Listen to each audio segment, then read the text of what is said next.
Tom, Tom, Tom, Tom, Tom walks through. Hello everyone, this is Tom again, and I'm just going to show you guys a game that I play quite a lot. It's called League of Legends. It's a dota-like game, a MOBA, which stands for like Multiplayer Online Battleground Arena or something like that. But yeah, this is just your general like launcher screen on the game. You've got your friends list. You can get different chat rooms here, and then notifications like game invites that pop up down here. Homepage just has different updates. They have frequent sales. There's always at least something going on there. They'll put things that just launched on the featured section here. There's a huge collection of champions in this game. It's what they call the heroes that you play as.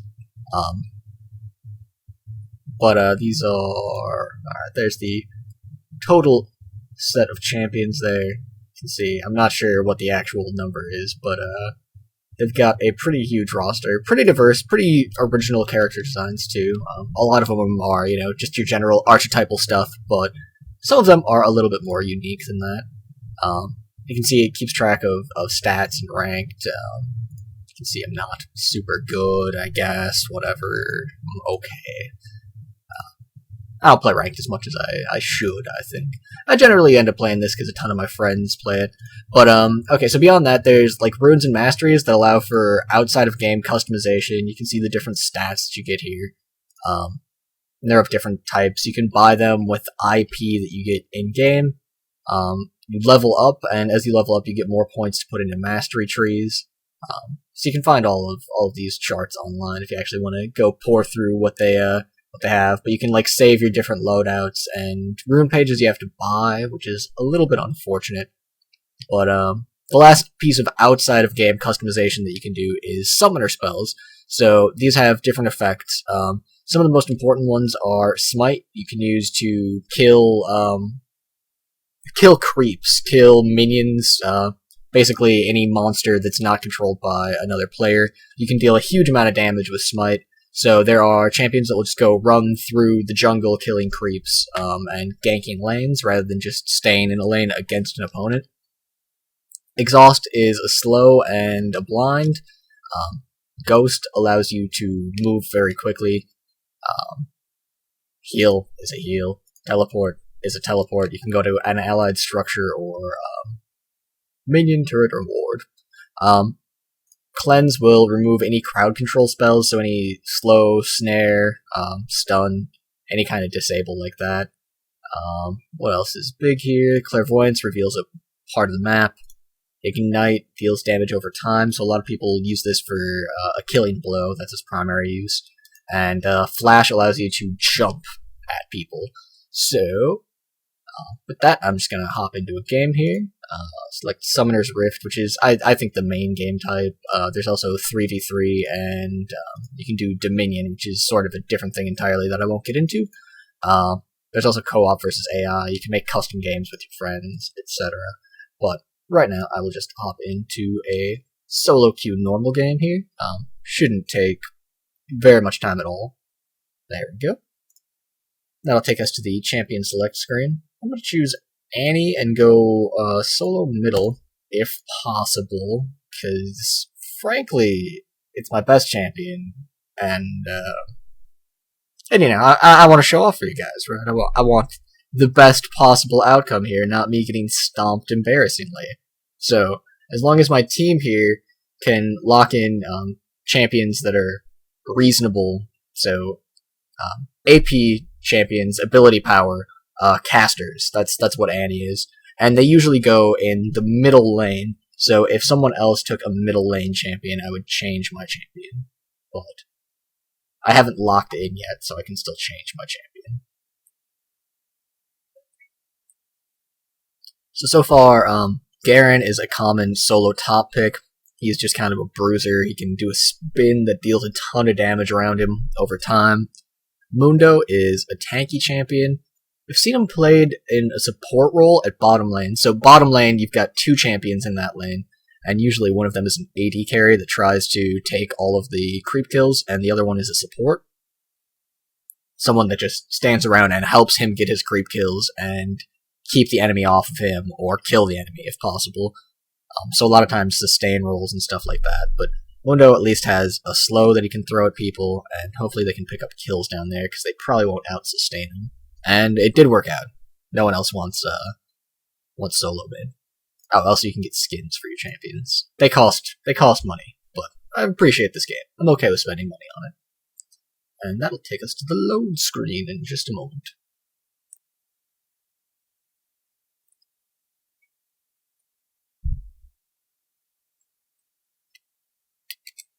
Alright, and at the load screen, you can see what different loadouts your enemy has.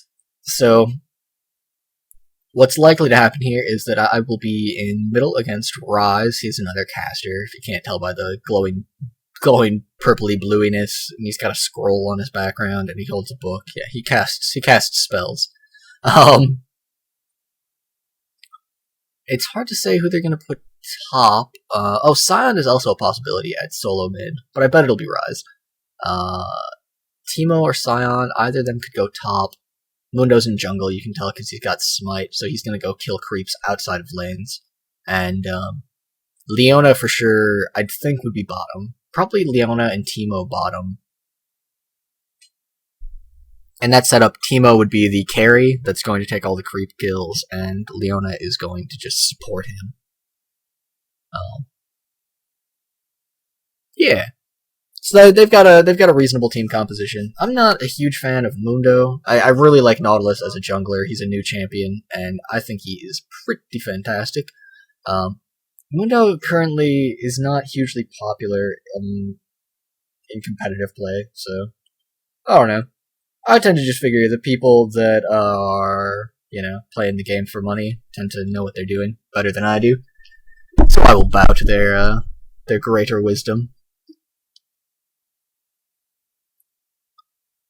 And once these people get loaded, we should be moving right along here. Come on, Rise. There we go. Alrighty. So you spawn in your fountain here. You can come back here and gain health back at any time.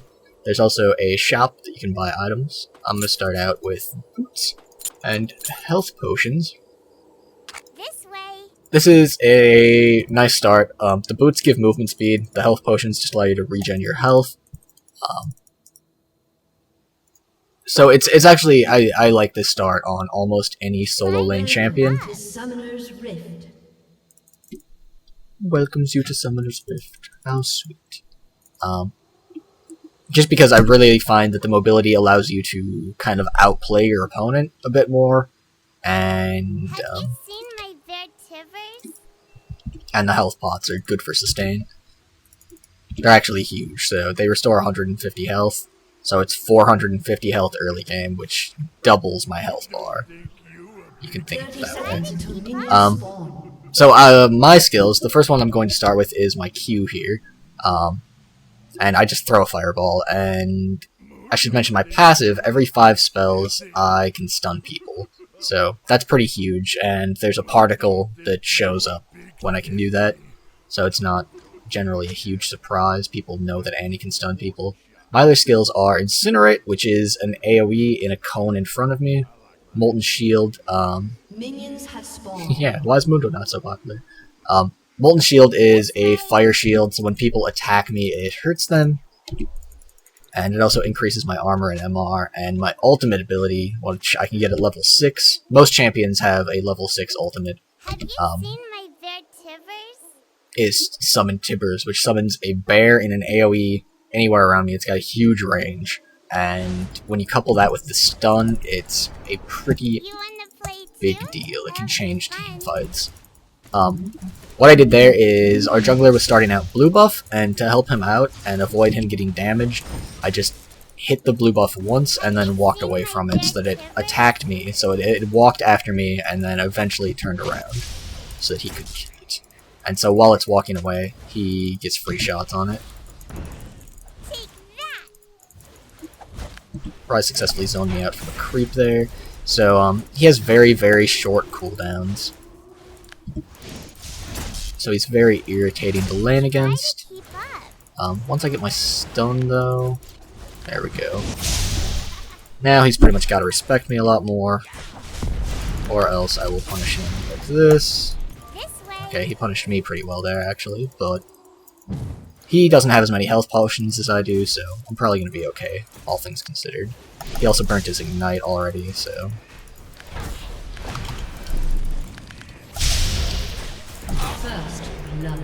And there he goes. So he had already burnt his Ignite, so I knew I had an edge in that fight. And capitalized on it. You wanna play too? That'll be fun. And sometimes people are really nice on this game. You also find some serious trolls in, like, the community. I don't know what it is about this type of game, but, like, Dota, I think, just started it. Dota had a very, very elitist community that was extremely, vocal when someone was playing poorly, we'll put it that way.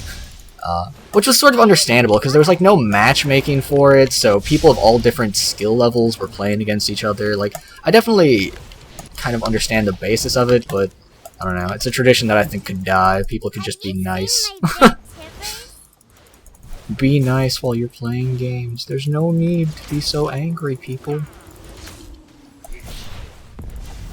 So this Rise is actually playing pretty intelligently. He's trying to get off pot shots on me whenever I come in to kill a creep.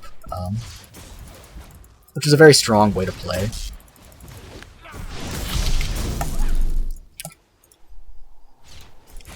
So the reason why I'm going for, like, the last hits on creeps is because you get gold when you kill a creep. And he flashed after me, so I had to burn my flash to get away.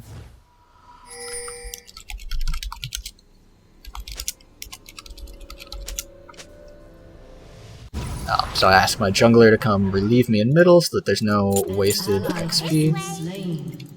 And gold. Because Rise can push the lane to the tower. He's not actually a great pusher.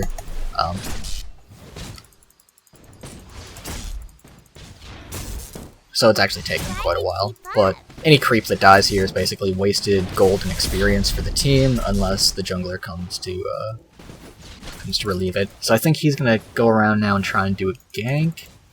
No, Rise is just gonna leave though. Yeah, he didn't have any health left. It would be very silly for him to hang out.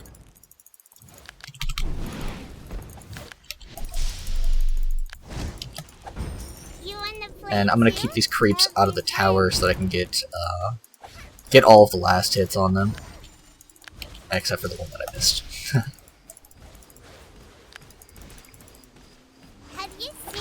So because Rise is gone, I want to try and push this lane into the turret. I don't know if I'm going to be able to get that all the way. Missed the last hit there. And I also really want to burn my stun and have Rise show up and, you know, do terrible things to me.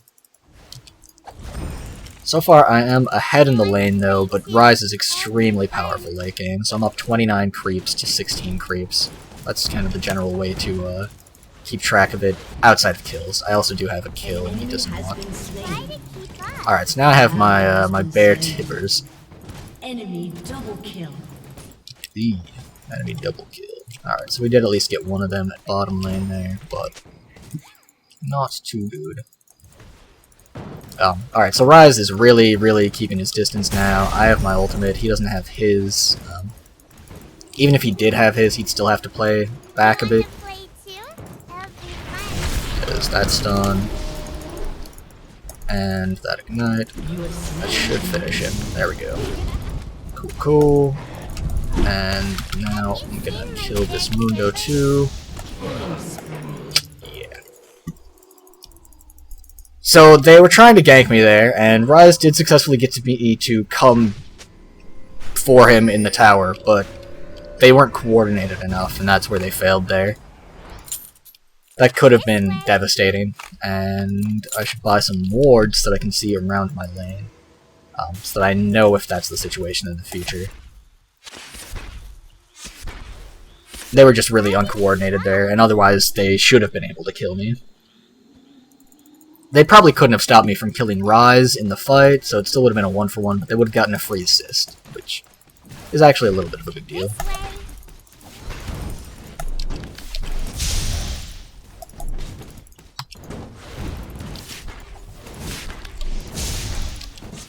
Oh, Team was already level 6. It's a little weird.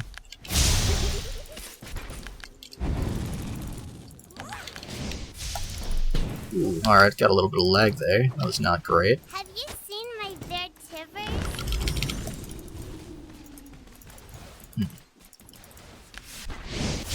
My frame rate is struggling here. Okay, he wants to come in and gank. Seems like there's a ward. Ah, shit. Missed my stun. Have you seen my bear tivers? We decide not to dive in the tower there, which is the right choice. You wanna play too? That'll be fun. And he's pinging me to come get blue buff, which I will do happily. You wanna play too? That'll be fun. So blue buff gives you pretty much unlimited mana, and it also reduces your cooldowns drastically. So here's the actual buff. 20% cooldown reduction, and increased mana, energy, and fury regeneration.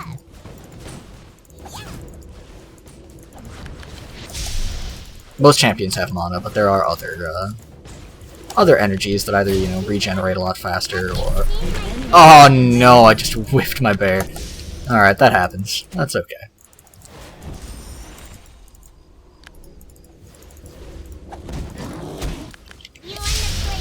Not ideal, but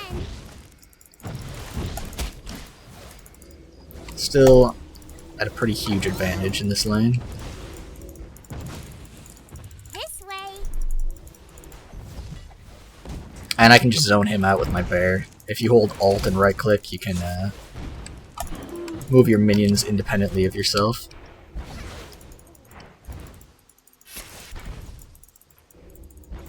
And I'll take an unnecessary tower shot. That's not going to push me out of this lane entirely, though. Alright, I need to place... Oh! Alright, so here's Scion. He's got a stun that he's going to land on me, but he's not too scary at this phase of the game.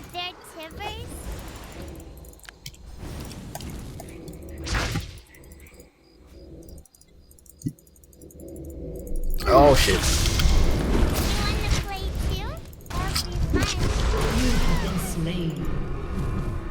And Nautilus, yeah, was just in mid, but apparently he had walked away.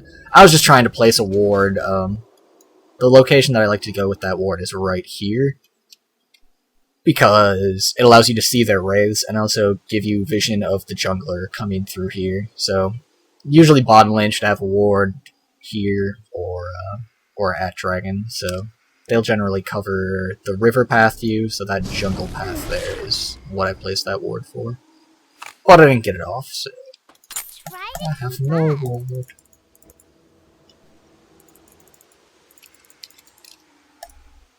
For my item build, I started out with a couple of Doran's rings and sorcerer shoes. Sorcerer shoes give you magic pen and increase your movement speed relative to your first boots.